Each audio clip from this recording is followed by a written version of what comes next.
It's football and other F words, and boy, are my arms tired. My name is Zach Lyons. You can follow me on X at FWordsPod. We got Mike Herndon and Stoney Keeley. Follow Mike at Mike Herndon NFL. Follow Stoney at Stoney Keeley. PaulKarski.com.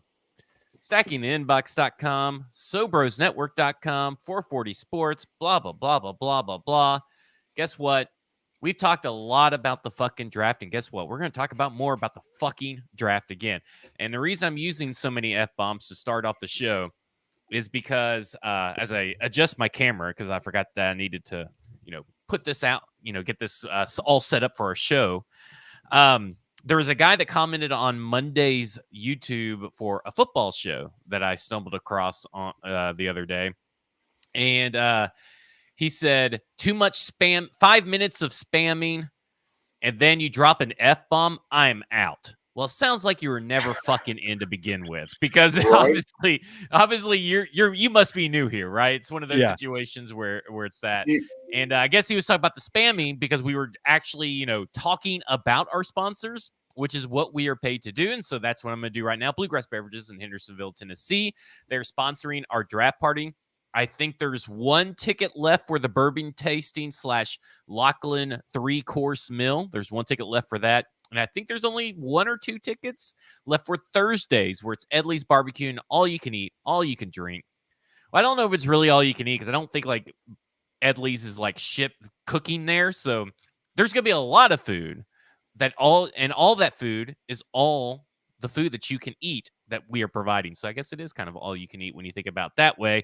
Will But they just keep we some are going to be cows there out back just in case? I don't know. No cows grazing in the gravel parking lot. Just keep the pigs out back just in case. Yeah. But so paulkarski.com has Mike's mock draft out today. It has my mock draft out tomorrow. I spend a little bit talking about the best player available and why that strategy would have really worked if John Robinson had taken advantage of it during the time that he could have, with 2 quarterbacks that were technically, at the time of all the drafts, franchise quarterbacks. For, I would say, starting quarterbacks that your franchise can utilize and capitalize. But we're going to be talking about all that kind of stuff over at paulkarski.com. Over at stackingtheinbox.com, we have a full round mock draft by me, a unhinged mock draft coming from Stoney tomorrow, and just got released is Trajan Watkins full Titans mock draft. So lots of mock drafts. Big board will be released at some point tomorrow from stackingtheinbox.com. It's not interactive. I don't want you screwing around with it while me and Stoney are trying to do our job on Saturday, but it will be at least there for you to look at. Okay. That's a lot to get through. That's why I'm exhausted. I'm just tired. Like Content. Lots of content. Braden goes, we weren't going to record anything for tomorrow. We're just going to do the draft show. And then he goes, well, should we record something? And this is how Braden talks in his text. This is how I pitch it. Oh, well, shouldn't we do something, advertising this and then making our final picks? And like, Braden, I told you Monday, I'm not interested in making my final picks, but I'll do like a 10-minute show. I'm not a total, asshole. So I was like, I'll do a 10-minute show. He's like, how about 10:30? I said, how about 8? And he goes, well, Stoney could do 10:30. I was like, well, fine. It's 10:30, I guess, because you two fucking divas. And so we're doing like a 10-minute, 20-minute show tomorrow, right before the draft. So you guys come check that out. It won't be live. We're pre-recording and releasing at 1 p.m. because I need a break. I need like some time. I don't know how you guys are, and we're gonna get into some of these rants of these worst, drafts talk that just drives you nuts. But I'm just fucking exhausted. And I know Stoney is, even though that he willingly put himself through 25 more draft prospects and tape evaluations. Go ahead. Hold on. I forgot that you technically did 2 of the evaluations to get to our 275. So I stayed up last night and worked in Josh Newton and Evan Anderson to get to an actual honest 300 prospects. 300 prospects for no reason. Because, 300 players cannot be drafted in the NFL. Yeah. So for no reason. And yes, he has already started prepping for 2025. But I know Stoney's exhausted. But you have a child on top of everything that you do, and a demanding full-time job of running a business. Where are you at on the exhaustion level? 10. I've stayed on 10 for a long time now. I feel like,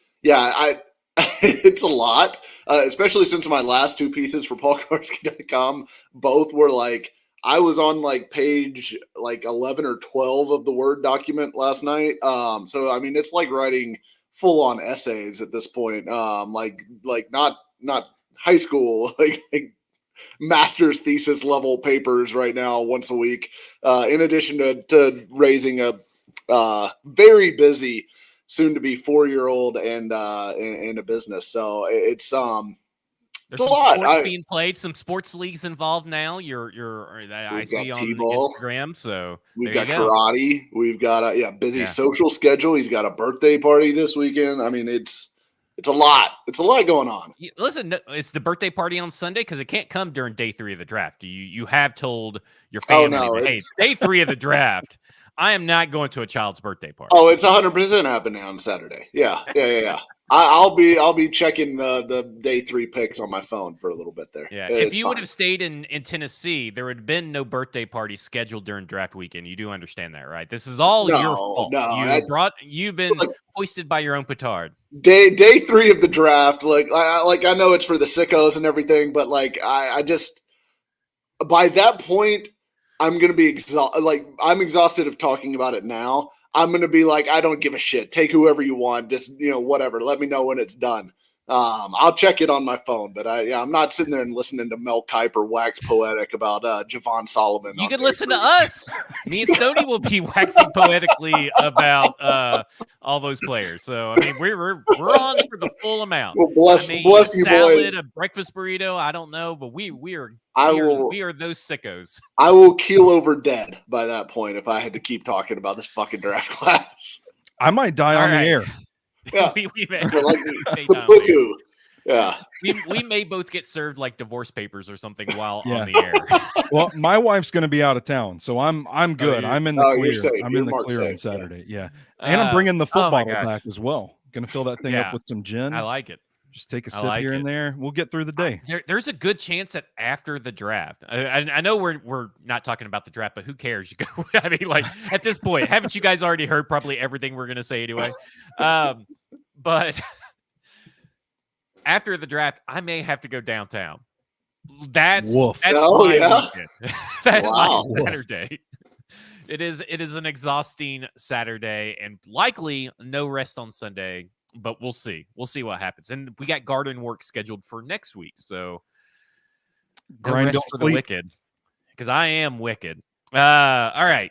Let's talk about some draft takes. Well, let's first, I guess, talk about some of the stuff that came from Rand Carthon and Brian Callahan's press conference that was obviously orchestrated by the puppet master, Chad Brinker, who owns the Titans. I don't know if you guys know that or not, but now he has gone from president of football operations. He owns the Tennessee Titans because he did a 5-minute spiel at the beginning of the press conference. So, Stoney, I'm going to start with you.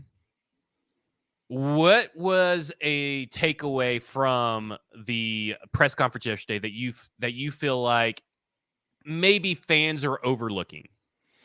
Well, first of all, I think there is definitely trouble in paradise, and somebody needs to get Chad Brinker in check. I don't know. Maybe it's too early, but I'm not going to be surprised if the fire Chad Brinker talk starts heating up after yesterday's press conference.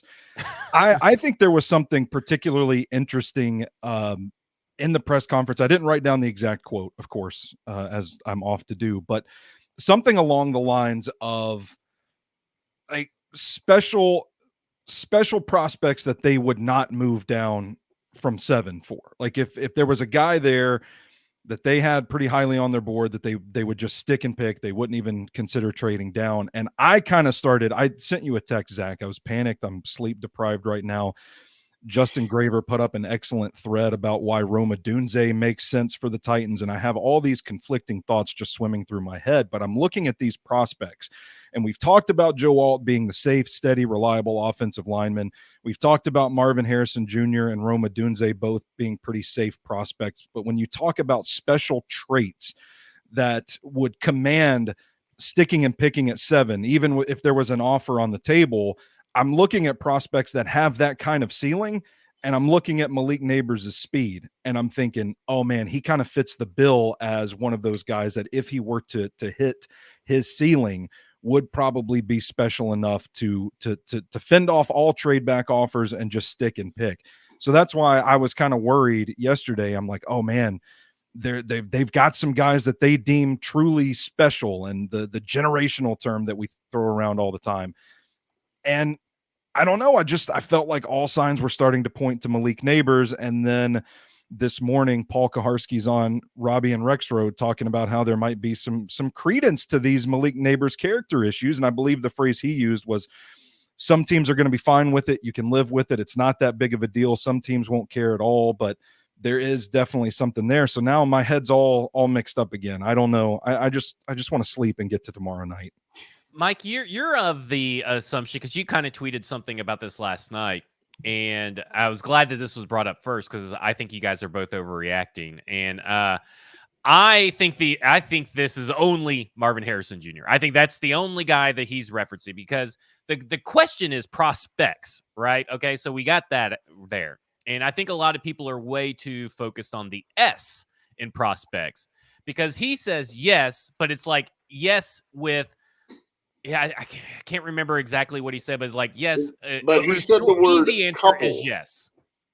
He said the word couple. He just said he said there are a couple guys that we would not move away from. He said couple.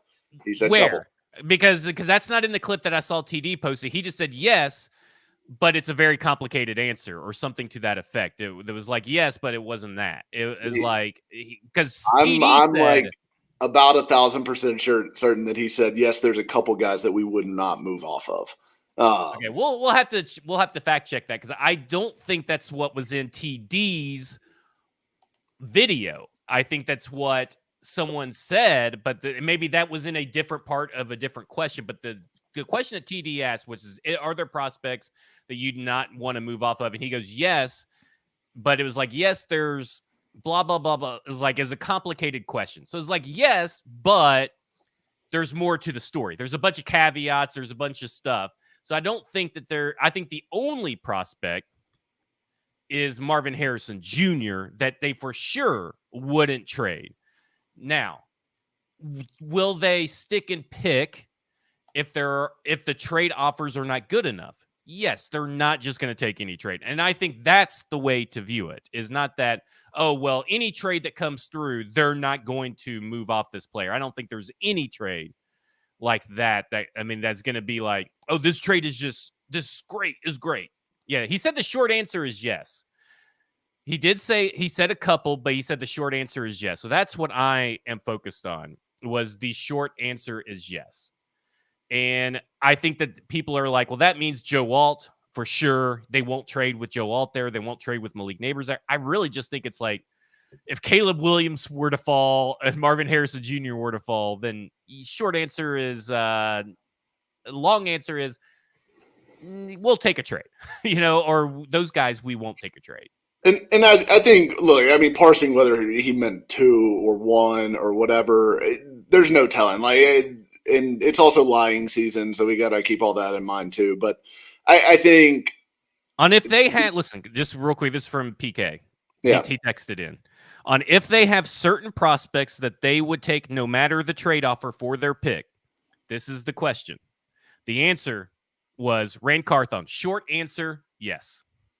But then he went on to say something else, and I don't know. I'd have to go back and listen. Whatever. We'll stop parsing out whatever he said, because we don't. None of us have it in front of us right now. So, I'll say this: I think there are probably guys, maybe multiple guys, maybe one guy, I don't know, that they would not move off of if that guy's available. So maybe Marvin Harrison Jr., maybe Malik Neighbors, and maybe even Joe Alt. I don't know. I tend to think if it was me running the Titans draft, I would move off of Alt if I had the right offer and he was on the board, and I could move back a couple spots and take JC Latham or Olu Fushanu, which Albert Breer is reporting that it sounds like it is Alt and Latham that are at the top of the Titans boards. And he thinks that it's going to be possibly Alt and Latham 5 and 7 to the Chargers and Titans in some order, and it'll just depend on which one goes first. But I think if one of those special receivers are there. But we also know that none of these guys ever say, but if there was a trade offer on the table, they're moving off of them, right? Like, hardly ever do you read that part because they don't know. Well, and also, and these guys aren't, sorry. But this is the part of the thing that drives me crazy is that we've seen in these articles lately that it's not really the team telling people this. It's what other teams think the Titans are going to do. Right. Well, yeah, nobody's going to call up Albert Breer and say, yeah, we're taking Joe Alt at 7 for sure. But I think we need to explain that because I don't think other people understand that. Like other people continue to think that Ryan Cowden was the mastermind behind last year's draft, like Chad Brinker owns the Tennessee Titans this year, that when he was just a glorified Vanna White for the draft board. But so I can't, we have to be a little bit more vocal and clear about how the process is actually working with these national media members to make sure that these fans that listen to us and respect us understand where this information has come from. This information is typically around this time coming from what other teams think that team is going to do. And I will say that, we all think that like the teams are keeping secrets from each other, right? Well, I do think that other teams know what other teams are going to do sometimes to a larger degree than maybe what you would think. Because I heard a story, I think it was on the Athletic Football Podcast maybe a couple weeks ago, when they talked about there was a scout who knew he was done for at his organization after the draft. Like he was going to be fired. He already knew it. He was in the draft room. They were, getting ready to pick, and they were talking about who was going to be the pick, and I guess they'd come to a decision. He leaves the draft room and go to the bathroom, quote unquote, and texts his buddy at another team and says, hey, they're going to pick this guy. The other team jumps in front of him to take him because he knew that they wanted him. So, like, there are people that talk that are not, like, Rand Carthon's not going to tell anybody, who they're going to take. But there are other people in that room that might not have the exact interests of the Tennessee Titans at heart. You would hope they would, but if there's a scout that knows he's at the end of the rope and he's trying to like latch onto another job and he thinks, hey, I can supply a little information, maybe I can get a job out of this deal.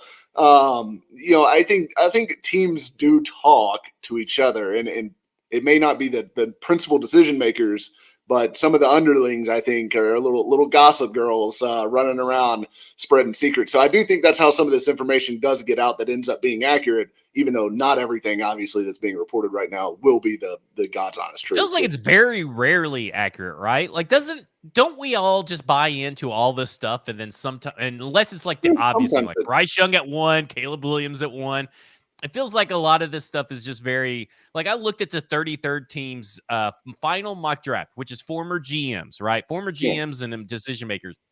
They got like 5 players right. They had like Hendon Hooker in the first round, Jalen Hyatt in the first round. It just feels like, that's the reason why they're former, obviously. If they may not have the sources that Breer and like. Well, I mean, they would be connected, right? I mean, don't you think their sources would be better than Breer's? They may. It's just like Michigan and I would think so. I mean, they used to work there. Well, maybe, but I mean, I don't know. I some of those GMs haven't worked in the league for several years too. Yeah. So I don't know. But either way, definitely be careful with reports out there right now. And yeah, we're close enough that like let's just wait and see what happens, anyways, right? But I think like the reports today from Diana Rossini, like, oh my gosh, I'm so shocked that the Tennessee Titans fell in love with Marvin Harrison Jr. at the combine. A team loves the wide receiver 1 of this draft. Color me shocked. I can't believe it. And then it was nothing. I mean, all those reports were nothing. Now, I will say this, because there are reports out there that a bunch of teams like Malik Neighbors more than they like Marvin Harrison Jr. And Which we've known for months. Which we've known for months, but we don't know where the Titans might fall on that, whether they might be one of those teams that likes Neighbors better. It is interesting to know that they do like Harrison quite a bit, which I would have thought they liked Harrison. I would have thought they liked Neighbors too. So like, it's not groundbreaking, but it is interesting to hear them connected to him in that way. I've been kind of operating under the assumption that maybe maybe they were one of the Neighbors wide receiver ones teams, and maybe they still are. I don't know, but this at least. I think at least the wide receiver coach may be, because that in the Bob McGinn Go Long Touchdown Substack article about wide receivers, that first scout talking about Malik Neighbors, or first wide receiver coach talking about Malik Neighbors, sure did bring up some interesting names that are tied to Tyke Tolbert. So it just sounded a lot like him. And he was an AFC wide receiver coach. So I just want to throw that out there. Interesting. I'll tell you guys what, they've been awfully quiet about a certain edge rusher out of Alabama. So I'm just saying, if you were going to put up a smoke screen and throw people off the scent. That's why you brought in J.C. Latham, Terrion Arnold, and Kool-Aid McKinstry to get everything that they can on Dallas Turner. 360 view on Dallas Turner. But I will say this to that point. What's one of the things that they've been most criticized about from last year's draft? It's that information got out about CJ Stroud, right? Yeah. And so I do kind of wonder, like, maybe has that spooked them to the point where, like, they're being intentionally over the top clandestine about who they're actually interested in. Like to me. And like Rome Odunze is notably missing from the wide receiver connections at this point in the media with them. Olu Fashanu is notably missing from the tackle connections for this team, despite making a ton of sense for them. What I tell you yesterday, Stoney? I think there could be some 40 chess. There could be some 40 chess happening with Rand Carthon here. And I also will say this. The Titans media, particularly Ramon Foster and Mike Keith, who are both part of Titans Radio, state media, right? They have been particularly like, thou doth protest too much about that. They might not take tackle. They might not take tackle. Like, they've been pushing. Like, but do you think do something else? But that started at the Senior Bowl stuff. I mean, that's been going on for a while. That's been going on for forever. Yeah. So do you think that is just their big opinion is more the fact they don't have to do anything, which is something that we have said. They don't have to do anything. And I think that's what that all stems from. So they've pushed I like a good conspiracy theory, but we'll see. Every video Mike Keith has put out on Twitter over the last month has been talking about anything but a tackle. It is interesting that he is getting to this selfie TikTok video trend at this time of year. I will say that is very interesting. I like it. And but I sent this to Sony yesterday, just saying one thing: Skoronski never visited. Odunze and Olu never visited. So I sent that to Stoney yesterday. So I think it's something to keep an eye on.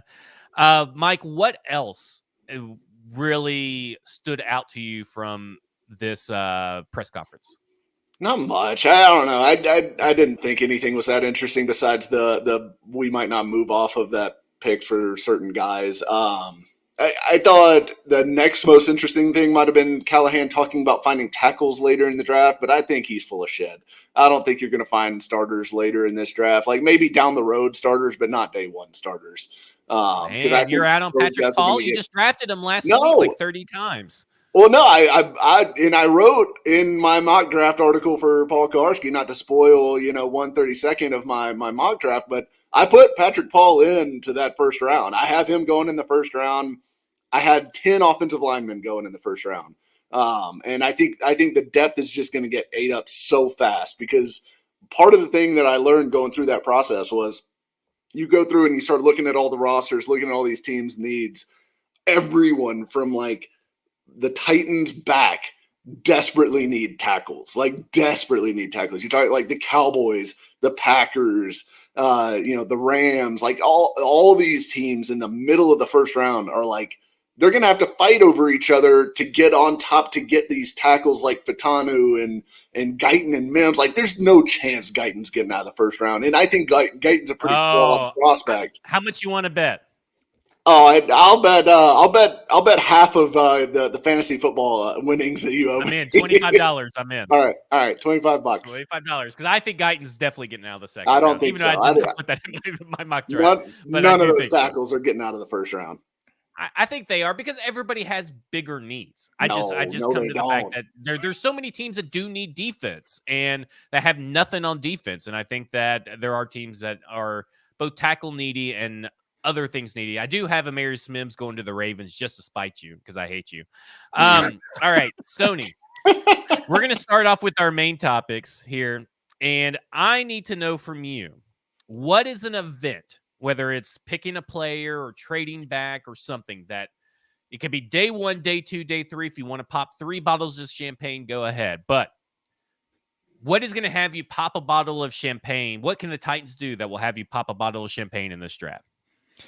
I mean, listen, I gotta listen to my heart here. And Roma Dunze is my favorite player in this draft. It's not he's number one on my big board. If you picked up the stacking the inbox NFL draft guide that came out Friday, he's number one on my big board. I think he's the best receiver in this class. Doesn't solve the biggest need for this team, but I do still believe in the tackle depth in this class. I do still believe, you know, Andres Pete's just sitting at home waiting for Rand Carthon to call. I think they can patch some things together to make it work. And if they get Roma Dunze tomorrow night, night one, I'm gonna be popping champagne. Also, if they do actually take Dallas Turner at 7, but that'll be for a different reason. That'll just be so I can say I was right and just, become the Joker kind of deal. But if they land Roma Dunze on day 1, I'm gonna be doing cartwheels down Broadway. Might not have clothes on. Day 2, I'm going trade back. If they can trade out a 38, get another 3rd round pick, I'll be celebrating that pretty heavily. And then day 3, I would say picking up Edifwan Ulafosio. I think he's got the traits to be a linebacker. Traits to be a linebacker, of course. I think he's got the traits to be an impact linebacker sooner than people are giving him credit for. I've already wrapped up my eval on him, but I was watching a little extra just because he's one of my favorite players in this draft. And every time I watch one of his games, I find something new that I really like about him. And I think he could be the answer for the Titans linebacker problem. So that's what I'm going with if I'm popping champagne this weekend. I like it. What are some of your champagne poppers that can happen this weekend, Mike? So mine will be, and I'll go either or. I would say either Neighbors or Marvin Harrison Jr. being the pick at 7. Look, I get the tackle thing; they need a tackle, but here's what I keep coming back to: if one of those two guys, and I love Rome too, so don't get me wrong, Stoney, I love your boy Rome. I just think that those guys are just a notch above for me. But to me, I keep coming back to this. Getting one of the top 5 tackles. So let's say Laramie Tunsil, for example. If say what's a comparable wide receiver like Justin Jefferson from the Vikings. Let's say the Vikings called up Houston and said, "We'll give you Justin Jefferson for Laramie Tunsil." How quick does Houston say yes? I'd say pretty quickly, right? So I think to me, you don't win games because of your left tackle. You can lose games because of your left tackle. The Titans have lost a bunch over the last 2 years, and I get the urgency to fix that situation. However, you can win games because of your wide receiver. We saw what AJ Brown meant to an otherwise average offense over his time in Tennessee. I think Marvin Harrison Jr., Malik Neighbors are those kind of transformational wide receivers that will make this team significantly more dangerous. And I think if you can get to average at left tackle, and whether that's an Andrews Pete, texting him, "Hey, you up after you draft Malik Neighbors," or whatever, or whether that's grabbing like Blake Fisher at pick 38 or something like that. I think there's ways to get to average at left tackle, which to me is where you need to be. You can't be average at wide receiver in the current NFL. Like that's not an option unless you have Patrick Mahomes, basically, right? He's the one exception to that rule because everyone else needs an elite receiver to me.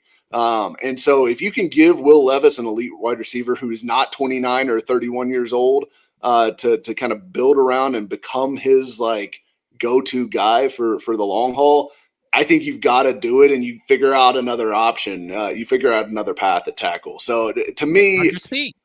that's what I keep coming back to is just. I mean, let me say something. They're They're in continued talk with Andres Pete. I cannot believe that I spoke it into existence.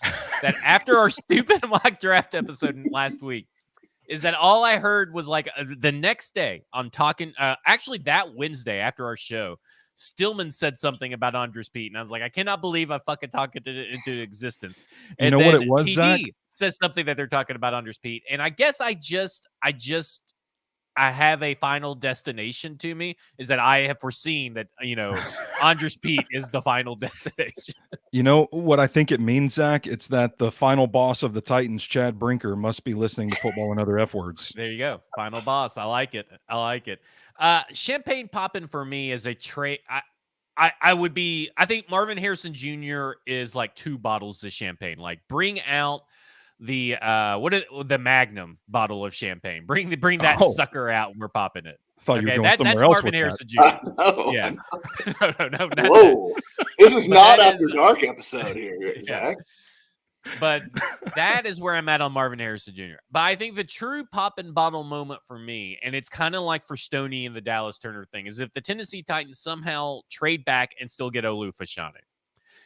Or even Rome Odunze. I'll throw in Rome Odunze, Malik Neighbors, Joe Alt as well, because there are scenarios, they may not be likely, where, if not Alt and Neighbors are both there at 7 and you trade back to 9 or 10, you may still get one of all their neighbors. So it's a small chance of happening, but the NFL draft is where small chances of happening turn into big. It is a probability orgy. Like there is no telling what is going to happen in the NFL draft. I mean, no one ever thought Jordan Brooks was going to go in the first round, or a team was stupid enough to trade up for Marcus Davenport, and then suddenly a 0.5% chance thing of happening turns into a 100% chance thing. Or Terrell Edmonds. Terrell Edmonds was like a 4th round prospect when the Steelers took him in the first round, 3 or 4 years ago. But all this to say is that I think if you got to trade back and you still got a premier wide receiver and a premier left tackle in a trade back, that is reason to celebrate. That means that you have a GM that is able to pull off trades. Listen, he already hoodwinked Howie Roseman, right? He got all these picks for Kevin Byard, who was nothing and then ended up getting cut by the Eagles. So here would be another resume booster for the Tennessee Titans general manager, or a resume booster for final boss Chad Brinker, however you view what is going on in Tennessee Titans. But at the end of the day, if you trade back and you still got Olu, hell, I'll throw in Brock Bowers or Dallas Turner. If you trade back and still get a blue chip or borderline blue chip player, I'm in. I'm all in. I'm popping bottles of champagne, and then I'm doing a round of I told you so to all the idiots on the internet that pigeonholed themselves into one pick at 7. So that's kind of where I'm at on popping bottles of champagne. I would pop a bottle of champagne for Jordan McGee and Malik Washington on day 3. I don't think Ricky Pearsall really gets the champagne popping bottle treatment. I don't know about you guys, but we're getting leg tattoos for that. Leg tattoos. Yeah. I'd pop one for Darius Robinson. Darius Robinson at 38. I don't think he'll get there, but if he did, I'd pop a bottle for that. Javon Baker, my boy, Malik Washington. I'd pop bottles for those guys on day 3. Yeah, there you go. I like it. I think that was a good little segment, a little something different, some champagne balls. But here's the thing: the Tennessee Titans are really at a turning point for this franchise. This is a pivotal draft, and it sounds crazy to say that a team that was just in the AFC Championship and then in the playoffs is now at a pivotal moment again after having a pivotal moment where they had to hire a head coach and a GM and all this other stuff. But yet again, they're in another pivotal moment. So What do the Titans like? What is a player or position or something? What has to happen this weekend, no matter what? Because we've talked about, well, the Titans don't have to go Joe Alt, but do the Titans have to get a left tackle this draft? What is your no matter what? The Titans have to do this. Mike, we'll start with you. They as much as we talked about, they don't have to do it in the first round. They do have to get a tackle. You can't go into this season with the guys that they have at tackle. Even if you add Andres Pete or Cam Fleming or whoever you want after the draft, you cannot go into the season with just what you've got. You got to get somebody, and this is still a good tackle class. And even if, I think the depth is going to get eaten up in round one, the guy that you get at 38 is still going to be better than the guy that you would get at 38 in most draft classes for this position. So I think you've got to take advantage of the depth of tackle in this class at some point and come away with somebody, even if it's not in the first round necessarily. What is your no matter what, Stoney? Yeah, it would be offensive tackle. I don't even care if it's left or right. I mean, ideally they could get both, even if they miss out on a guy in the first round. If they walk out of this weekend with, say, Christian Jones and Travis Glover added to what they have in the room currently, and maybe another free agent addition as well, I think you feel better about the offensive line moving forward, but it's not something that they can afford to neglect altogether, because it could help this offense exponentially just by solving one of the problems. Like I said, it doesn't have to be left tackle. If they could get a Christian Jones in the fourth round and he develops into your starting right tackle, well, that means you don't have to add tight end help on both sides of the offensive line on every single play, and it gives you a little more flexibility to do it. So because of the exponential impact it could have on this offense, I think it's the one position that you have to have some influx of talent, one side or the other. And then I would say honorable mention to linebacker. I'm still pounding the table for a linebacker in this draft. Yeah, I agree with both of your alls no matter what. So I want to throw out a different no matter what. I was going to do linebacker, but I think that no matter what, the Tennessee Titans have to find a wide receiver. Now, I don't care if it's an X wide receiver, a Z wide receiver, slot wide receiver. They have to find a wide receiver that can come in and day one take Traylon Burks to the woodshed and be the wide receiver 3 this year. And they have to push down people on the depth chart, because after Calvin Ridley and after DeAndre Hopkins, it's tough. It's rough. They have a really great duo, but you also have kind of guys on the older side, despite, maybe having more tread on his tire in Calvin Ridley, but you can't rely that two guys are going to stay perfectly healthy in the NFL. So you have to have a guy that, even if it means that's Malik Washington, right? And okay, DeAndre Hopkins goes down, you're going to have to put Traylon Burks outside or NWI outside. At least you still have Malik Washington or a guy or someone like that, and Calvin Ridley, and you have Tajay Spears, Chigakonkwo. But you have to find that third guy because they love playing. We theoretically, we should see the Tennessee Titans run more 11 personnel than we've ever seen before. So in my mind, you have to have a third wide receiver, and they do not have a dependable third wide receiver at all. And we all know that as long as NWI is on this team, is that someone is getting hurt and NWI is going to see meaningful snaps. So we have to try our best to at least mitigate what NWI's damage is going to be done to this wide receiver room. So that is where I'm at. Zach, I'm curious how you feel about this, because this kind of goes back to our Drinking with the Scouts episode on Stacking the Inbox from Mobile. But if they don't address receiver in the first round, how do you feel about the crop of talent now on the eve of the draft in the second round? Would you feel like comfortable with one of those guys, or are you thinking like stockpile a few bodies on day 3 or as undrafted free agents to compete? I think that at the end of the day, I just don't know how the NFL views guys like Javon Baker, Jermaine Burton, We've already seen reports that Adonai Mitchell is off of teams' boards because he is a head case and because he's from Texas. So that automatically means he's an insane person. He's probably he probably got Tavondre Sweat drunk, more than likely, allegedly. He And just probably has diabetes. Come on. He just has diabetes. He gets cranky when his blood sugar's low. I mean, come on. Yeah. And well, he's trying to get his blood sugar up drinking margaritas. Listen, either way, I don't know how they feel about these wide receivers. So I feel good. I feel much better about Ricky Pearsall. I feel good about Ladd McConkey in the second round. They're going to have to scheme him, and I'm not big on having guys that you have to scheme. I like guys that can fit any scheme and can do any plays and that's just kind of where I'm at. And maybe Ladd proves me wrong. Maybe he's one of those guys that comes in and, okay, well, I'm really good against press, so screw you all you guys. I don't know. But, I'm all about mitigating risk. So I'm still not big on Keelan Coleman there.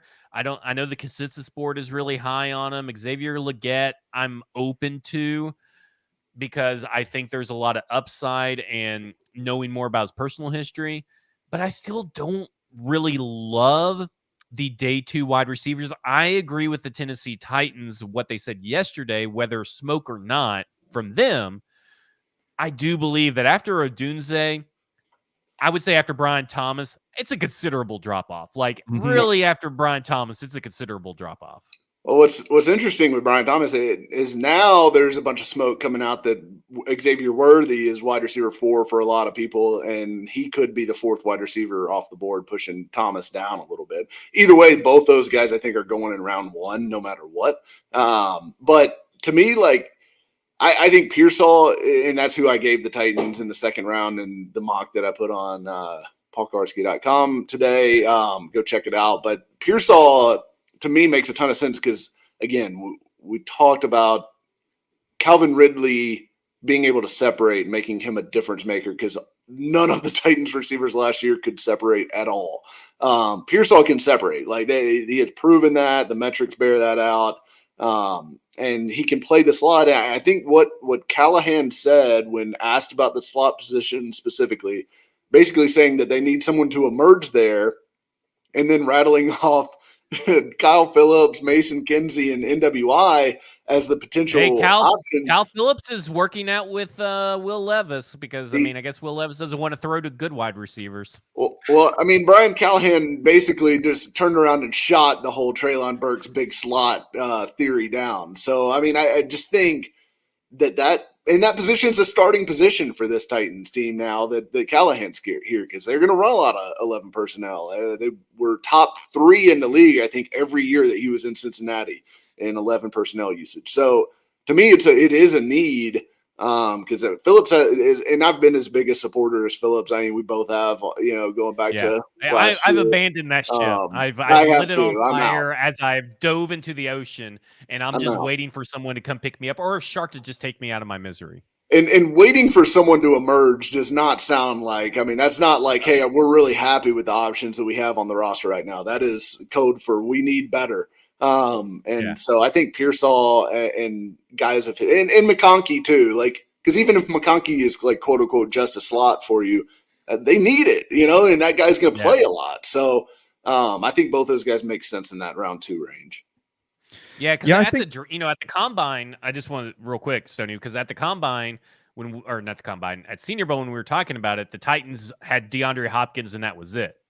And so Roman Wilson now they have DeAndre Hopkins and Calvin, and Roman Wilson. DeAndre Hopkins is now paired with Calvin Ridley, so that kind of makes your wide receivers at 38 a little bit more palatable because you don't need an outside wide receiver per se. So that I just wanted to throw that in there, but Stoney, you go ahead. No, I was just going to say, I think there's a guy on day 3 that has a really high ceiling that we haven't talked about enough, and that's Ryan Flournoy out of SEMO. Mm-hmm. I know we've said we're Flournatics since Mobile, Alabama, but not really getting into his game that much. Man, there's some highlights of SEMO's game against Lindenwood that are up on YouTube that everybody can access and they can go search, and it's just so awesome to watch a player that he's going to get the ball and he's just going to bend you over the barrel and there's nothing you can do to stop it. It's like every snap I'm looking at the pre-snap alignment. I'm like, this is going to go to Flournoy, and he's just going to carry this up the field for 30 yards. He's got the traits. Wrote about him, his week in Mobile in the draft guide for Stacking the Inbox, but also you ran his numbers, and he looks like a pretty good fit for what the Titans look for in a wide receiver. I don't know what his where his draft stock is at right now, which round specifically he's going to go in. But if they're looking for a guy that has, in my opinion, starter upside on day 3, I think he really fits the bill nicely for this team. And I would just raise his name to make our viewers, our listeners, kind of aware of him in case they call his name this weekend. All right, I got a request, Mike. I've been asked to ask you this question, even though I kind of feel like you answered this question when you were talking about this earlier. Yeah. But this comes from Easton.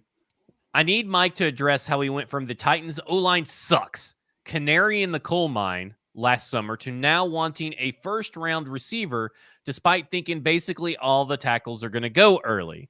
And I thought you did when you were talking about, wide receivers. Would you rather have Justin Jefferson or Larry Tunsil, the Texans? So just elaborate and educate, if you will. I think yes. I told everyone that I thought last year that the offensive line was going to suck, and then they did. And I still think this is a problem for them, obviously with the offensive line currently. I think though that you can't just say, well, that's our biggest problem. We have to take the best guy at that position when we go on the clock, because you've got to look at this thing from a 5-year window standpoint. And like, who is going to be the most impactful guy for the next 5 years? Because look, you can get a tackle next year too. I don't think the Titans are winning a Super Bowl in 2024. And that, not to shit on our season preview episodes coming up here this summer, but I'm not going to have them entered as my pick to win Super Bowl, whatever, 60 or whatever we're on now. Shocking. So I think, yes, I want them to do better at tackle for Will Levis's safety and all that moving forward.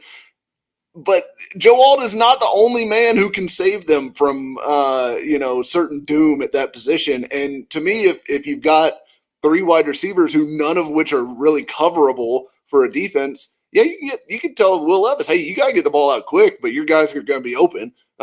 So I think there's multiple ways to skin a cat. And to me, like, if you have an elite group of wide receivers, and you have a special player, which I think both Harrison and Neighbors are special players, just better prospects than Joe Alt.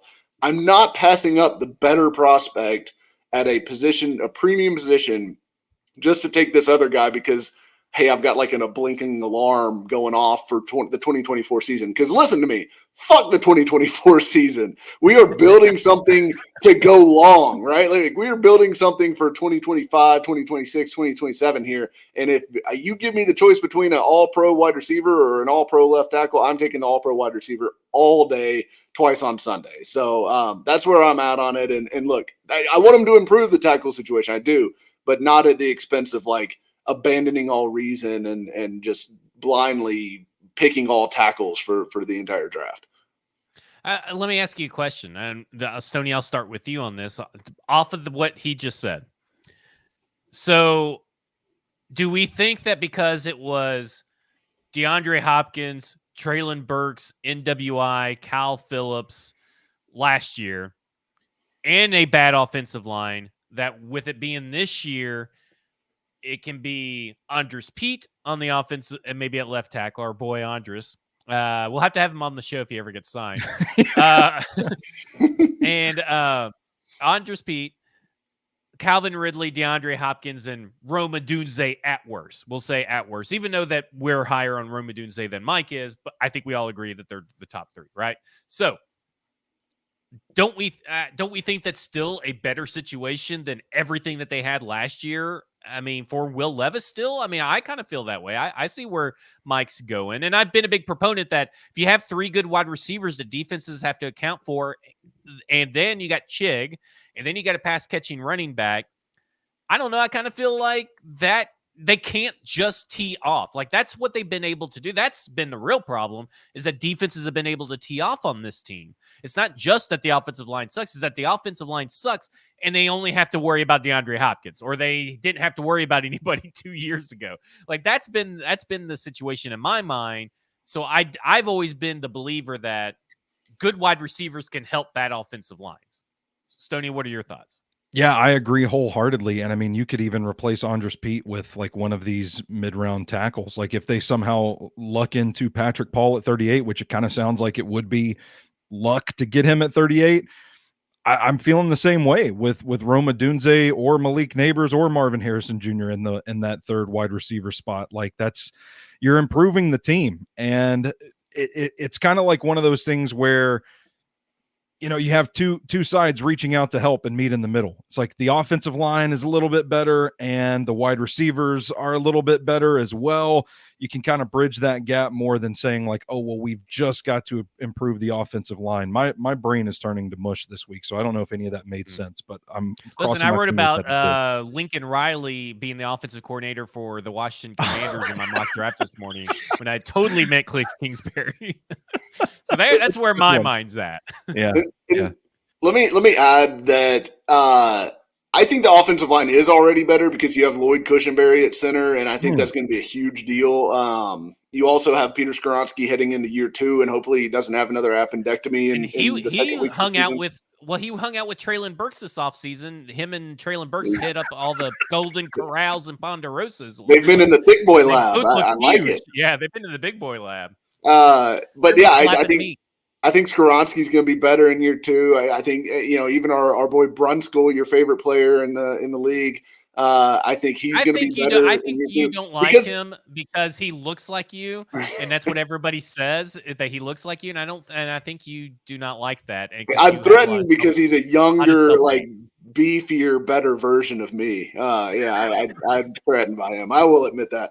But I also think, look, they also got Bill Callahan instead of Jason Hoteling. Like, the offensive line is already better than it was last year. And yes, they need to get better at tackle.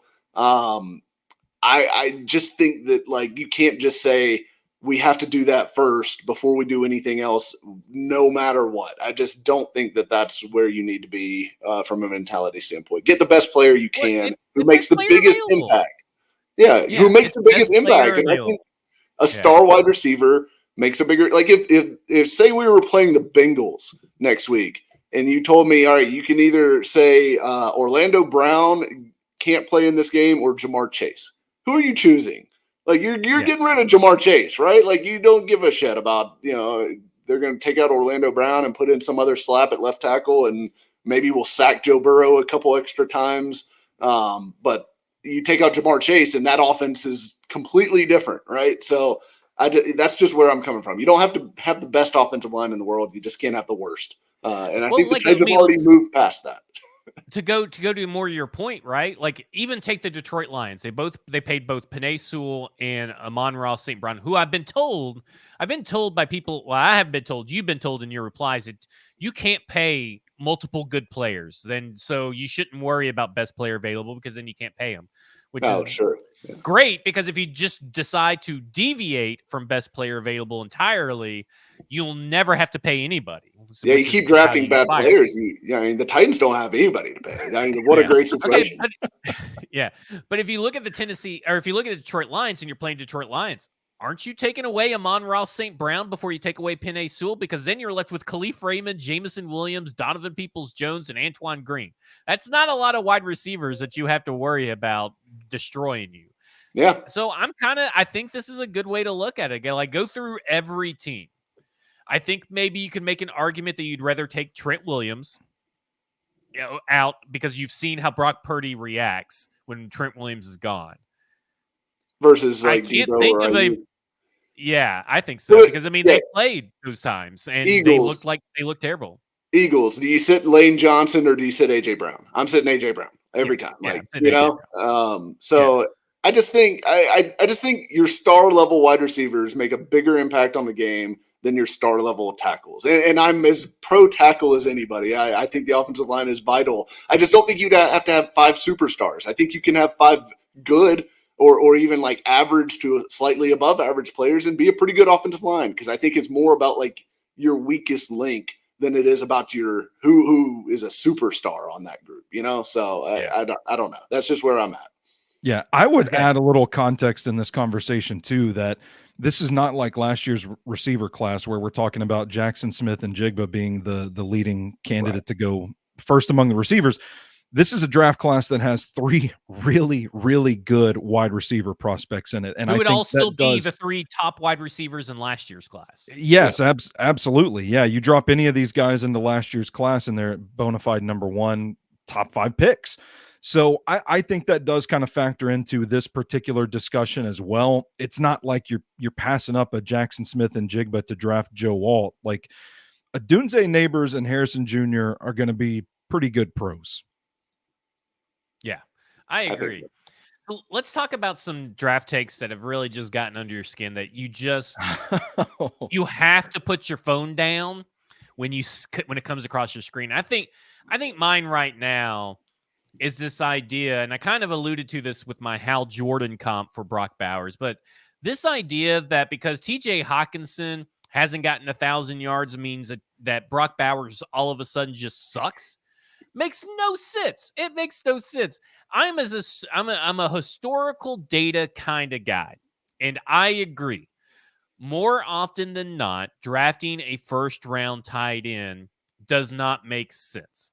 But here's the problem. And I keep telling people this when the Kyle Pitts draft was happening and everybody called Kyle Pitts a generational talent. I told everybody, you guys are wrong. I'm on the record. We were at Jasper's and even leading into the draft. Everybody is wrong about Kyle Pitts being a generational talent. He cannot go into just any offense and succeed with any quarterback. Does not matter. Brock Bowers has been a generational tight end for 3 freaking seasons. There have been Titans fans, I mean, that still believe in Brock Bowers, by the way, like Robert Greenlaw. And I believe there's probably even tweets from you from a couple of years ago, Mike, that's like Brock Bowers, no matter what. Pretty much. Like if he would future Tennessee Titans, Brock Bowers. So I don't understand. Like, I think it's because of Kyle Pitts that everybody is really pissed off or is really down on Brock Bowers. But at the end of the day, Brock Bowers was a better prospect in his first college season than Kyle Pitts was when he was coming out, and they played in the same season, if I'm not mistaken. I may be a little wrong on that, but it's been a long time. That's correct. I think that's correct. And I'm not saying to draft Brock Bowers at 7. What I am saying is that Brock Bowers is a generational tight end. He's a generational prospect. He would be in my top 5 prospects in this class. He's a blue chipper, and he deserves a little bit more respect on his name than just being lumped in with like Noah Fant and David Njoku. Like those guys did not have the tape that he had. Eric Ebron did not have the tape that Brock Bowers had. Like people have to understand. Jason Morrow. And with John Elway, Peyton Manning, Andrew Luck, it goes Tony Gonzalez to Brock Bowers as far as generational prospects at tight end. Like this is a true generational prospect.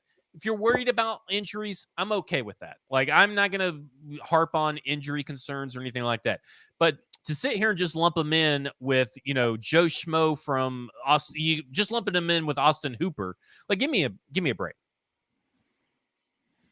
Yeah, I'm with you. That's my rant. I mean, I couldn't have said it any better myself. I have no notes. 10 out of 10. Yeah, same here. I am exhausted with the Brock Bowers discourse because it just ignores the fact that we watched this dude be the best player on the best team in the country over the last 3 years since he was 18 years old, which is in playing a position that you're not supposed to be able to do that at. So I just think this is an exception. And I'm okay with that being an exception because there are exceptions. I know we generally need to follow the data, and the data says don't draft a tight end early, but we need to allow that there are exceptions, and I think this is one of them. And I'm okay being on that side of saying no, he is different because my eyes tell me he is. Yeah, my only concern with Brock Bowers, and it's a big concern to have, and I'm okay with people having this concern, is injuries. Yeah. If you're concerned about production, I don't know what to tell you other Or than speed, the fact that you've he missed didn't out test. on some of the you've missed out on some of the best college tape and some of the most fun watching a tight end or any player in the last 3 years, and you probably need to go time travel and tell yourself that, hey, pay attention to this Brock Bowers guy, because everybody who knows anything about college football has been talking about how great he is, and not just at tight end, but one of the best college players during his time, and you need to watch him. Like, this idea that just because TJ Hawkinson got 900 something yards and that's his best season, I'm telling you, it may not happen year one, because there are growing pains for all positions. But I'm telling you that as long as he stays healthy, and that's a big red flag, and I'm willing to acknowledge that, as long as he stays healthy, you're talking about multi-time all-pro tight end, 1,000-yard seasons, all that jazz. You're talking about, he's going to be named up there with all the greats. I mean, you just have to watch the tape. Like, this is where the tape comes in. And to me, Okay. people constantly say, well, if he's going to be taken in the top 10, he needs to be Travis Kelce. Well, guess what? I think he is Travis Kelce. Yeah. So I think if you put him in the right situation with a coach that's willing to use him in the special way that he needs to be used, which is Mhm. not just like line him up at wide tight end and ask him to block and run, choice routes on third down, but get the ball in his hands, run the screens, run the Use him like reverses Travis for him. Kelce. Yeah, use him the way they target him, make him a feature of the offense. If you put him in that situation, I think he's going to shine, because the run after catch stuff is just so special, and that typically And again, translates none of well us to the is NFL. advocating for, and I just want to be clear for like this, Yeah. because this will be the third time I think I've said it. We're not advocating for Brock Bowers at 7. We are talking about general draft topics that we have seen come across our timeline, and it's about Brock Bowers, the prospect, not Brock Bowers to the Titans. So that's just where I'm at. Like, Brock Bowers to the Jets is where I think he's going to go right now, and watch Aaron Rodgers just target the crap out of him, because it's a mismatch nightmare. With him, Garrett Wilson, that's a mismatch nightmare for opposing teams. So just throwing that out there, he would be a mismatch nightmare here. But I do think that it would be somewhat of a luxury pick for the Tennessee Titans. But he's probably really high on the draft board, and people need to understand that. Stoney, what's a draft take that has bothered you to no end? Well, I've got a couple here.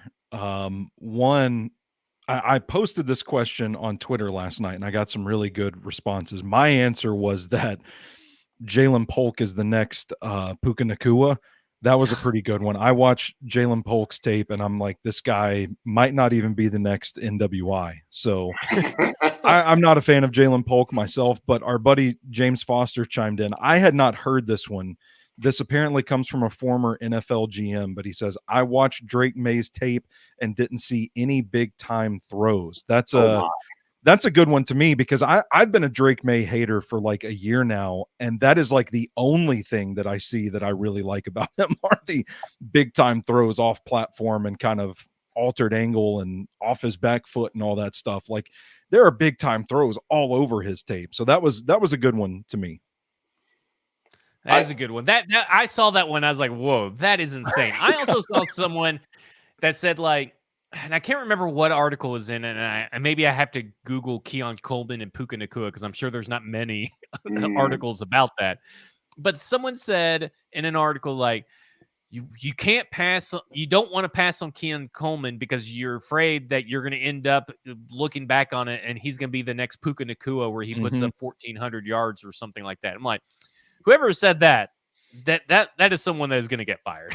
That is someone that is on the short leash in their department. And I told you the only similarities I see between Keon Coleman and Puka Nacua is that Keon Coleman should also be a 5th round pick. Yeah. Yeah. Okay, Mike, what is one that really gets your goat going? Besides the whatever scout said that he thought Brock Bowers ran 4.8, in Bob McGinn's piece at Go Long, that one was one of my favorites. But I'll say this one. I'm tired of everyone acting like JC Latham is not a fucking boss. Like, JC Latham, because people get upset about the idea that the Titans might draft him at 7. Look, in any other draft, JC Latham is tackle 1. Listen, And they could draft worse players. They could draft like a Corey Davis. Like, I mean, let's be oh, honest here. 100%. And look, JC Latham to me, the most fun I've had watching any tape for any player this year was watching JC Latham just body guys in the SEC play after play after play. And I mean, this is the strongest. This is honest to God, I think the strongest player I think I've ever seen as far as like evaluating from a player coming out of college. Jeffrey Simmons is a monster and like pound for pound, one of the strongest dudes in the NFL, no doubt about it. I think JC Latham's a bigger badass than Jeffrey Simmons. Look, that won't be popular among Titans fans, but JC Latham, gigantic hands, huge arms, and when he gets his hands on you, you are done. Like it's over, rep is over. He is going to throw you to the ground like a rag doll. And he does it with everybody, all sizes. It doesn't matter if it's an outside linebacker or, an inside linebacker or a defensive end or a defensive tackle. If he gets his hands on you, you're done. You're going to the ground. And that dude, I've gotten some pushback about like, well, he had a lot of penalties and stuff like that. I'll tell you what, I watched a lot of his tape. The penalties that I saw called on him were mostly he has the guy locked up and just decides I'm going to throw you to the ground and gets a holding call because he's like overzealously finishing a guy. To me, look, his feet are good enough that with all that length, because look, if Orlando Brown, being the athlete that he is, and Trent Brown, being the athlete that he is, can play left tackle in the NFL as well as they have over the years, then JC Latham absolutely can do that. He's got better feet than both those guys and has just as much length and more power. So to me, like JC Latham, one of the best players in this draft, and we need to stop pretending any otherwise. Like this guy is a mauler and a good pass protector. So I have give me to, all the JC Latham stock. I have to piggyback off this because this is one that's been driving me nuts lately, and it started with Matt Miller, who just weirdly hates JC Latham. He does, yeah. He had him at just like 38 or absolute. something. I don't know if JC Latham, gave him a swirly at the combine or brushed him off. I don't know. There has to be some personal reason to have JC Latham that low. But because JC Latham put in there that he may be better at guard. And then you have Trevor Maddich, who I give no credence to whatsoever, as far as knowing what he's talking about. I'll say it. I don't care. He is the one of the very few people that comes on a radio show that I have never agreed with in my life.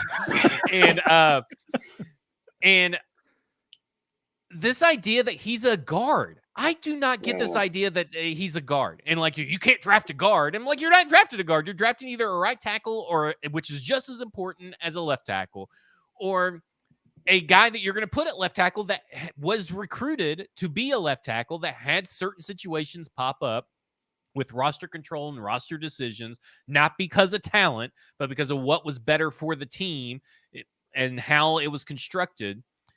And the people are like, well, he's going to be a guard. I do not understand that. I can understand Fuaga. I don't really understand Fautanu, but I'm willing to give that one. The Latham does not make sense. Huh? The Fatanu thing is just heightest. That's all that is. It's just that he's under 6'4", and they're like, well, he can't be a tackle at under 6'4". Like, who gives a shit how tall the guy is? He's got long ass octopus arms. We're good. He's got longer arms than Joe Alt. I mean, at Stoney, and maybe you'll agree, at some point we went from, man, I'm so glad we got Bill Callahan because now we have an offensive line coach and he could do something with it, to, well, you can't draft JC Latham because he only plays right tackle and he may be a guard, according to some losers on the internet. He may be a guard. But that's why you have also, and especially penalties, but isn't that why you have Bill Callahan? Like, I'm not saying that Bill Callahan is God. Like, he's not taking Josiah Ezram and turning him into a left tackle all-pro. But these guys, like Joe Alt, like Olu Fashanu, like Talisi Fuaga, like Troy Fatanu, like JC Latham, who all have their various flaws, that's why you have an offensive line coach. Yeah, I also think it's funny that there's a lot of people that are like, no, we don't want JC Latham. Can't have JC Latham. But then if you mention like taking a receiver in the first round, they're like, yeah, I'm okay with it. We can take a tackle later on in the draft, and Because Bill we have Bill Callahan's Callahan. going to turn him into a starter. I'm like, well, what the fuck do you think he's going to do with JC fucking Latham? It makes no sense to me. It's insane. It's insane. And look, I mean, I think there has been this deification of Joe Alt over the last few months with the Titans fan base, just because it's like, oh well, there's the best offensive or the best tackle prospect. We have a need at tackle. Boom, this guy must be the best. And I think like he has flaws to his game, right? I don't think he's perfect. He's very good. He's still my tackle one. We've talked about this multiple times, but I just keep coming back to like it's not that far apart. And to me, like you could also make an argument that like, yeah, you have Bill Callahan. Why would you want to go take the most technically refined guy that's already there from a technical standpoint that maybe Callahan doesn't have a lot to tell him because he's already doing it the way it should be done. Why wouldn't you want to take the guy that's got wild physical traits in JC Latham or even Olu Fashanu and have them fix the technique stuff that maybe they're not doing right and then get through that ceiling and find that other level that I don't think Alt necessarily has compared to those guys. So I don't know. There's some of that tackle discourse stuff very confusing to me. I would love Alt. I would love Fashanu. I would love Latham. Like all those guys, I think are awesome players, and I would be perfectly happy with them. Even if they took them at 7, I'm not going to be mad at any of that. So I think there's just been some of that's been lost in the sauce out there on Twitter a little Yeah, it's like nobody can just stay in the middle. It has to be one or the other. bit. Yeah, he's a bum. He's got to be a bum because Yeah. he's not my favorite guy. To me, this all ties into, and we're going to close it out with one bold prediction from each of us. But this all kind of ties into what I said on Monday, what I put out on Twitter last night is like, there's not a lot that the Titans can do at 7 that can make me mad. There's not a lot that they can do throughout this entire draft that can, on day 1 and day 2, that can make me mad. But there is stuff that would make me be like, okay, well, hopefully the right questions are asked at the press conference. Like, let's say that Alton Neighbors are on the board and they go Dallas Turner. Like, what makes Dallas Turner the better player than those two? Like, what traits and what was the fit? What was the decision process? Like, tell us about the process that led you to Dallas Turner over considered one of the best wide receivers and a left tackle. There are choices like that, outside of like drafting a safety at 7, a cornerback at 7, out of the realistic possibilities at 7, there's a lot where you could just kind of, and I know the people don't do this, you take a step back and you say, I understand, I don't agree, but I do understand. That's kind of where I'm at with this draft is like, if it's Alt, it's fine. If it's Neighbors, it's fine. If it's Odunze, it's fine. If it's Marvin Harrison Jr., it's fine. If it's Olu Fashanu because Alt is gone and they like Olu Fashanu, I see the vision. If it's JC Latham in that same situation, I see the vision. If they like Olu Fashanu better than Joe Alt, I still understand it. I have not this is the first time in a long time that I feel like I haven't pigeonholed myself because really, Kevin Garnett's right. Anything is possible. What about Byron Murphy? I said that I could see it. I would definitely not agree with it, but if you put him next to Jeffrey Simmons, that's pretty tough for offenses to have to worry about. Like, it's not my choice. And again, I would have questions about the process and how they arrived to that.